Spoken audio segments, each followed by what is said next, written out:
video is going to be about my parents' response, which I'm going to share with you guys.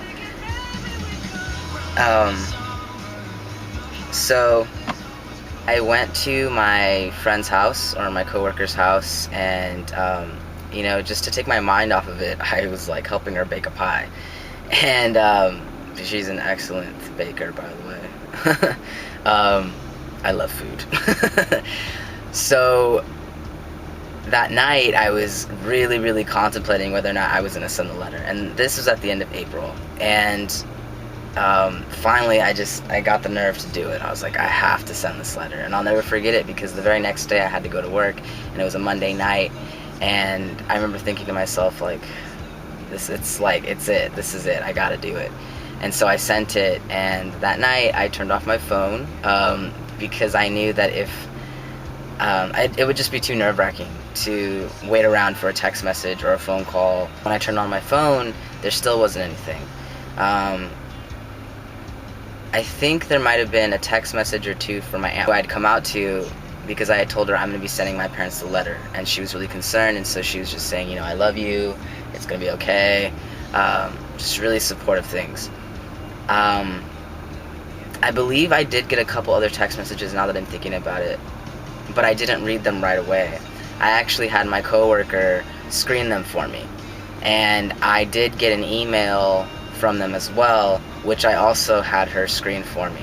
I think there's one thing that I would recommend when it comes to coming out to your parents. If you are with if you have a family that's highly volatile, or just says whatever they want to say without really thinking twice about it, I would think that it would be very helpful to have someone just kind of give you the gist of, like, the key points of what they're trying to convey without all of the negative, hostile fillers and crap and words.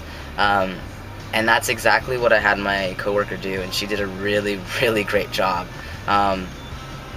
And she did give me the main points, and after I think a day or so, I was able to get up the courage to actually read it in its entirety. So I'm gonna read to you guys the response that my parents wrote back to me.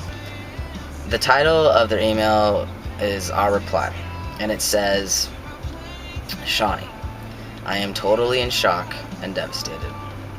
We love you very much and care about your well-being, but you are dead wrong and making a big mistake. As you quoted a friend, never question your validity. The Creator makes no mistakes. Your design is with purpose in the Master's plan. A really good friend of mine a year ago wrote me a letter that meant so much to me, because it really was a validation. And the letter was about her seeing me as a man, as the man that I wanted to be, and as the man that she thought that I was, or could be. And so at the very end of that letter, she responded with, never question your validity. The Creator makes no mistakes. Your design is with purpose in the Master's plan. And I just remember that hitting me so hard, and it meant so much to me. And they kind of turned it around, and they said in bold, the Creator makes no mistakes. With that being said, why would you want to totally change who you are? By making this change, you are saying God tried to create a male but failed. God never fails. Romans 1:26-27. For this, because God gave them up unto vile affections, for even their women did change the natural use into that which is against nature. And likewise, also the men, leaving the natural use of women, burned in their lust one toward another, men with men, working that which is unseemly. What's interesting about this Bible verse that they use is that it's not in the right context. And that's kind of an issue, I think, in general with the GLBT community, is kind of the assumption that gender and sexuality orientation go hand in hand. And they don't. They're actually two completely different things.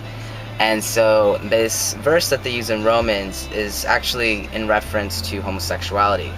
And if you guys actually watch my older videos prior to my transition, I do address Romans and the Bible, and share with you guys what the actual context was meant in its original form.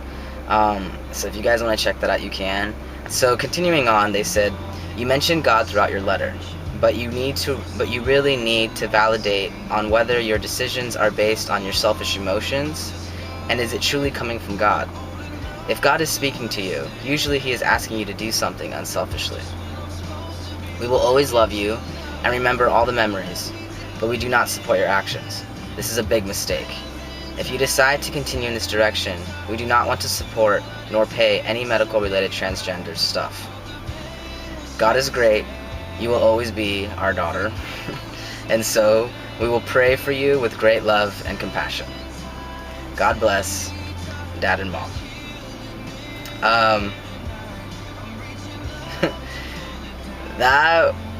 Reading that the first time was, back then, was really hard.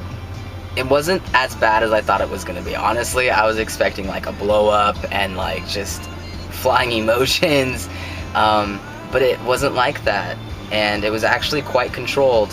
I